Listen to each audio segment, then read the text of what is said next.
ओम शांति। आज 21 सितंबर 2020 की साकार मुरली। पहले सुनते हैं मुरली के कुछ मुख्य पॉइंट्स। बाप कहते हैं किसको भी दुख नहीं देना है, नहीं तो दुखी होकर मरेंगे। बाप प्यार का रास्ता बताते हैं। मनसा में आने से वो शकल में भी आ जाता है। फिर आगे बाबा ने कहा जो अच्छी रीति समझते और समझाते हैं वो सर्विस पर लगे रहते हैं।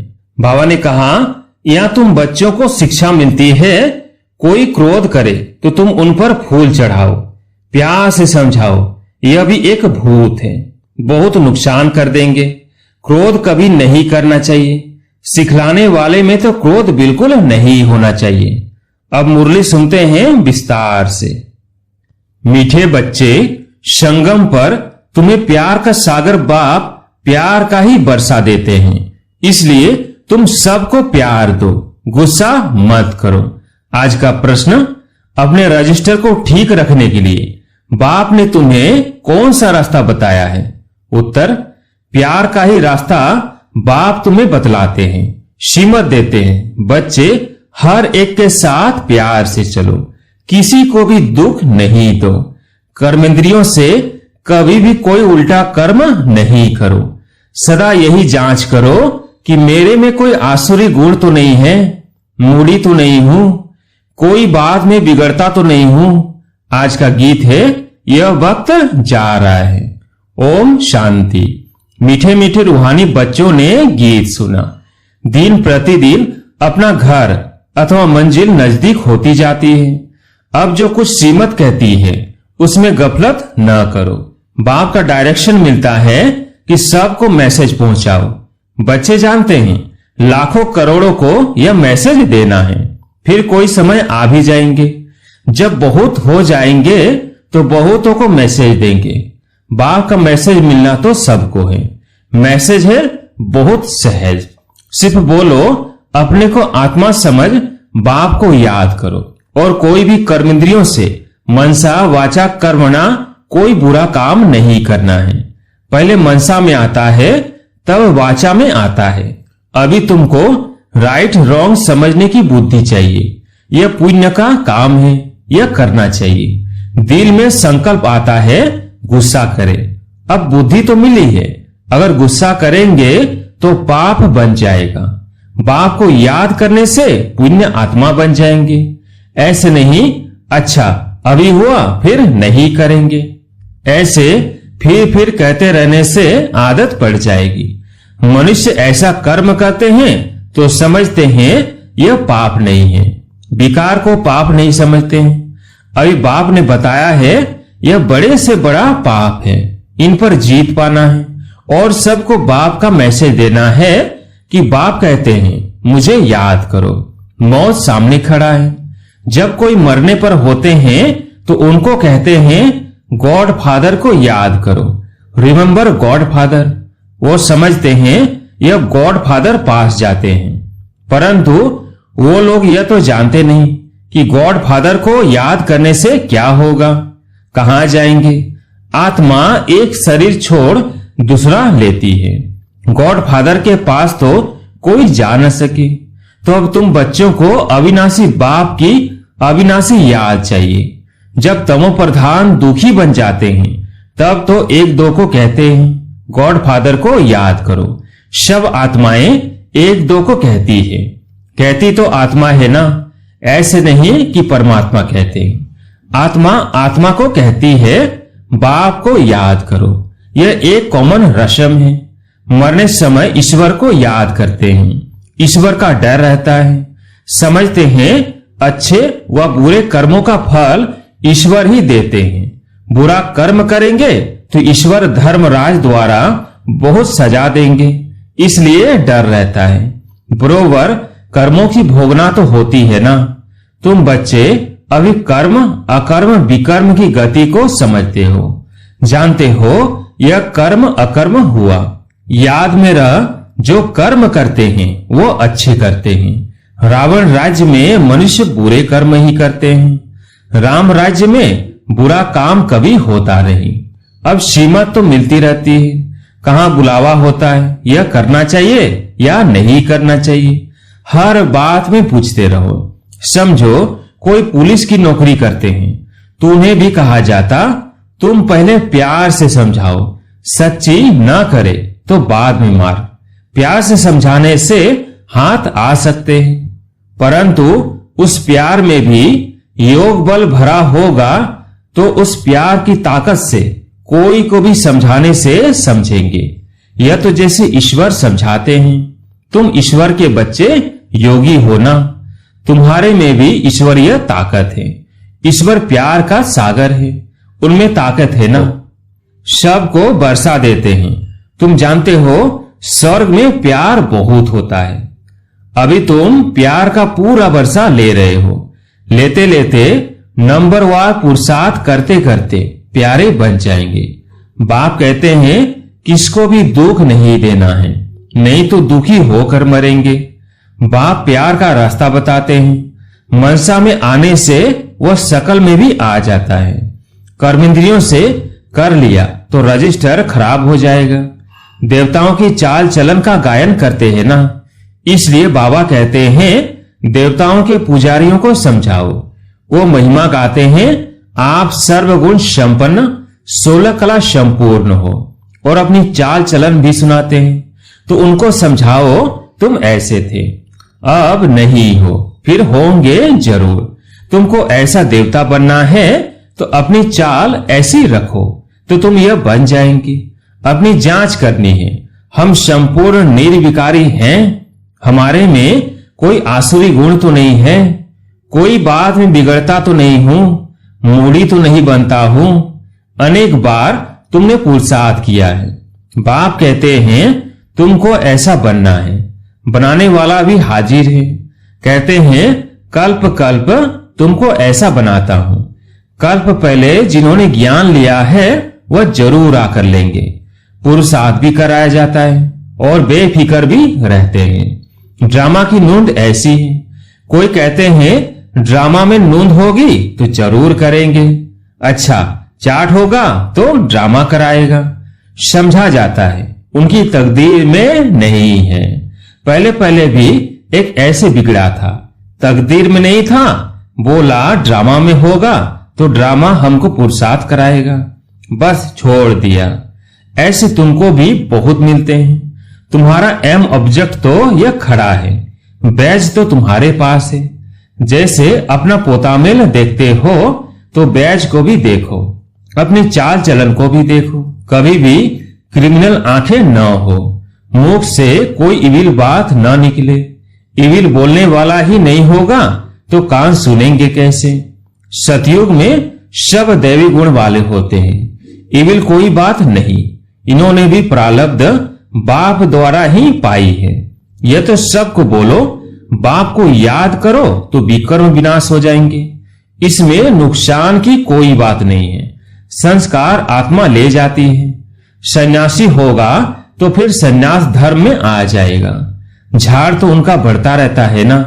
इस समय तुम बदल रहे हो, मनुष्य ही देवता बनते हैं। सब कोई इकट्ठे थोड़ी आएंगे फिर नंबर वार। ड्रामा में कोई बिगड़ समय एक्टर थोड़ी स्टेज पर आ जाएंगे, अंदर बैठे रहते हैं। जब समय होता है तो बाहर स्टेज पर आते हैं पार्ट बजाने। वो है हद का नाटक और यह है बेहद का। बुद्धि में है हम एक्टर्स को अपने समय पर आकर अपना पार्ट बजाना है। यह बेहद का बड़ा झाड़ है। नंबरवार आते जाते हैं। पहले पहले एक ही धर्म था, सभी धर्म वाले तो पहले पहले आ न सके। पहले तो देवी देवता धर्म वाले ही आएंगे पार्ट बजाने, सो भी नंबरवार। झाड़ के राज को भी समझना है। बाप ही आकर सारे कल्प वृक्ष का ज्ञान सुनाते हैं। इनकी भेंट फिर निराकारी झाड़ से होती है। एक बाप ही कहते हैं मनुष्य सृष्टि रूपी झाड़ का बीज मैं हूं। बीज में झाड़ समाया हुआ नहीं है, लेकिन झाड़ का ज्ञान समाया हुआ है। हर एक का अपना अपना पार्ट है। चैतन्य झाड़ है ना, झाड़ के पत्ते भी नंबरवार निकलेंगे। इस झाड़ को कोई भी समझते नहीं है। इनका बीज ऊपर में है, इसलिए इनको उल्टा वृक्ष कहा जाता है। रचयिता बाप है ऊपर में। तुम जानते हो हमको जाना है घर जहां आत्माएं रहती हैं। अभी हमको पवित्र बनकर जाना है। तुम्हारे द्वारा योग बल से सारी विश्व पवित्र हो जाती है। तुम्हारे लिए तो पवित्र सृष्टि चाहिए ना। तुम पवित्र बनते हो तो दुनिया भी पवित्र बनानी पड़े। सब पवित्र हो जाते हैं। तुम्हारी बुद्धि में है, आत्मा में ही मन बुद्धि है ना, चैतन्य है। आत्मा ही ज्ञान को धारण कर सकती है। तो मीठे मीठे बच्चों को यह सारा राज बुद्धि में होना चाहिए।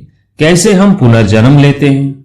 84 का चक्र तुम्हारा पूरा होता है तो सबका पूरा होता है। सब पावन बन जाते हैं। यह अनादि बना हुआ ड्रामा है। एक सेकंड भी ठहरता नहीं है। सेकंड बाय सेकंड जो कुछ होता है सो फिर कल्प बाद होगा। हर एक आत्मा में अविनाशी पाठ भरा हुआ है। वो एक्टर्स करके 2 से 4 घंटे का पाठ बजाते हैं। यह तो आत्मा को नेचुरल पाठ मिला हुआ है। तो बच्चों को कितनी खुशी होनी चाहिए। अतीन्द्रिय सुख अभी संगम का ही गाया हुआ है। बाप आते हैं 21 जन्मों के लिए। हम सदा सुखी बनते हैं। खुशी की बात है ना। जो अच्छी रीति समझते और समझाते हैं वो सर्विस पर लगे रहते हैं। कोई बच्चे खुद ही अगर क्रोधी है तो दूसरे में भी परवेशता हो जाती है। ताली 2 हाथ की बजती है। वहां ऐसे नहीं होता। यहां तुम बच्चों को शिक्षा मिलती है। कोई क्रोध करे तो तुम उन पर फूल चढ़ाओ, प्यार से समझाओ। यह भी एक भूत है, बहुत नुकसान कर देंगे। क्रोध कभी नहीं करना चाहिए। सिखलाने वाले में तो क्रोध बिल्कुल नहीं होना चाहिए। नंबरवार पुरुषार्थ करते रहते हैं। किसका तीव्र पुरुषार्थ होता है, किसका ठंडा। ठंडे पुरुषार्थ वाले जरूर अपनी बदनामी करेंगे। कोई में क्रोध है तो जहां जाते हैं वहां से निकाल देते हैं। कोई भी बदचलन वाले रह नहीं सकते। इम्तिहान जब पूरा होगा तो सबको पता पड़ेगा कौन कौन क्या बनते हैं। सब साक्षात्कार होगा। जो जैसा काम करते हैं उनकी ऐसी महिमा होती है। तुम बच्चे ड्रामा के आदि मध्य अंत को जानते हो। तुम सब अंतर्यामी हो। आत्मा अंदर में जानती है यह सृष्टि चक्र कैसे फिरता है। सारे सृष्टि के मनुष्यों की चाल चलन का, सब धर्मों का तुम्हें ज्ञान है। उनको कहा जाएगा अंतर्यामी। आत्मा को सब मालूम पड़ गया।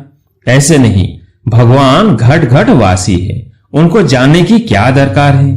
वो तो अभी भी कहते हैं जो जैसा पुरुषार्थ करेंगे ऐसा फल पाएंगे। मुझे जानने की क्या दरकार है। जो करता है उसकी सजा भी खुद पाएंगे। ऐसी चलन चलेंगे तो अधम गति को पाएंगे। पद बहुत कम हो जाएगा। उस स्कूल में तो नापास हो जाते हैं तो फिर दूसरे वर्ष पढ़ते हैं। यह पढ़ाई तो होती है कल्प कल्पांतर के लिए। अब न पढ़े तो कल्प कल्पांतर नहीं पढ़ेंगे। ईश्वरीय लॉटरी तो पूरी लेनी चाहिए ना। यह बातें तुम बच्चे समझ सकते हो। जब भारत सुखधाम होगा तब बाकी सब शांति धाम में होंगे। बच्चों को खुशी होनी चाहिए। अब हमारे सुख के दिन आते हैं। दीपमाला के दिन नजदीक होते हैं तो कहते हैं ना बाकी इतने दिन हैं, फिर नए कपड़े पहनेंगे। तुम भी कहते हो स्वर्ग आ रहा है। हम अपना श्रृंगार करें तो फिर स्वर्ग में अच्छा सुख पाएंगे। साहूकार को तो साहूकारी का नशा रहता है। मनुष्य बिल्कुल घोर नींद में है। फिर अचानक पता पड़ेगा यह तो सच कहते थे। सच को तब समझे जब सच का संग हो। तुम अभी सच के संग में हो। तुम सत बनते हो सत बाप के द्वारा। वह सब असत्य बनते हैं असत्य द्वारा। अभी कॉन्ट्रास्ट भी बता रहे हैं कि भगवान क्या कहते हैं और मनुष्य क्या कहते हैं। मैगजीन में भी डाल सकते हो। आखिर विजय तो तुम्हारी ही है। जिन्होंने कल्प पहले पद पाया है वह जरूर पाएंगे। यह सर्टेन है। वह अकाले मृत्यु होता नहीं। आयु भी बड़ी होती है। जब पवित्रता थी तो बड़ी आयु थी। पतित पावन परमात्मा बाप है तो जरूर उसने ही पावन बनाया होगा। कृष्ण की बात सोचती नहीं। पुरुषोत्तम संगम युग पर कृष्ण फिर कहां से आएगा? वही फीचर्स वाला मनुष्य तो फिर होता नहीं। 84 जन्म, 84 फीचर्स, 84 एक्टिविटी, यह बना बनाया खेल है, उसमें फर्क नहीं पड़ सकता। ड्रामा कैसा वंडरफुल बना हुआ है। आत्मा छोटी बिंदी है, उसमें अनादि पाठ भरा हुआ है, इसको कुदरत कहा जाता है।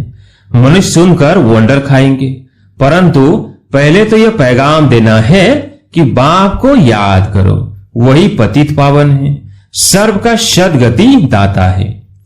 सतयुग में दुख की बात होती नहीं, कलयुग में तो कितना दुख है, परंतु यह बातें समझने वाले नंबरवार है। बाप तो रोज समझाते रहते हैं, तुम बच्चे जानते हो शिव बाबा आया हुआ है हमको पढ़ाने, फिर साथ ले जाएंगे। साथ में रहने वालों से भी बांधेलियां ज्यादा याद करती है, वह ऊंच पद पा सकती है। यह भी समझ की बात है ना। बाबा की याद में बहुत तड़पती है। बाप कहते हैं बच्चे याद की यात्रा में रहो, दैवी गुण भी धारण करो तो बंधन कटते जाएंगे, पाप का घड़ा खत्म हो जाएगा। अच्छा, मीठे मीठे सिकिलधे बच्चों प्रति माता पिता बाप दादा का याद प्यार और गुड मॉर्निंग। रूहानी बाप की रूहानी बच्चों को नमस्ते। हम रूहानी बच्चों की रूहानी बाप दादा को याद प्यार गुड मॉर्निंग नमस्ते नमस्ते। धारणा के लिए मुख्य सार। पहला पॉइंट, अपनी चाल चलन देवताओं जैसी बनानी है। कोई भी इविल बोल मुख से नहीं बोलने हैं। ये आंखें कभी क्रिमिनल ना हो। दूसरा पॉइंट, क्रोध का भूत बहुत नुकसान करता है। ताली दो हाथ से बजती है, इसलिए कोई क्रोध करे तो किनारा कर लेना है, उन्हें प्यार से समझाना है। आज प्यारे मीठे बाबा का वरदान, अव्यक्त स्वरूप की साधना द्वारा पावरफुल वायुमंडल बनाने वाले अव्यक्त फरिश्ता भवो। अव्यक्त स्वरूप की साधना द्वारा पावरफुल वायुमंडल बनाने वाले अव्यक्त फरिश्ता भवो। वायुमंडल को पावरफुल बनाने का साधन है अपने अव्यक्त स्वरूप की साधना। इसका बार बार अटेंशन रहे, क्योंकि जिस बात की साधना की जाती है उसी बात का ध्यान रहता है। तो अव्यक्त स्वरूप की साधना अर्थात बार बार अटेंशन की तपस्या चाहिए। इसलिए अव्यक्त फरिश्ता भव के वरदान को स्मृति में रख शक्तिशाली वायुमंडल बनाने की तपस्या करो, तो आपके सामने जो भी आएगा वह व्यक्त और व्यर्थ बातों से परे हो जाएगा। आज का स्लोगन है, सर्वशक्तिमान बाप को प्रत्यक्ष करने के लिए एकाग्रता की शक्ति को बढ़ाओ। सर्वशक्तिमान बाप को प्रत्यक्ष करने के लिए एकाग्रता की शक्ति को बढ़ाओ। अच्छा।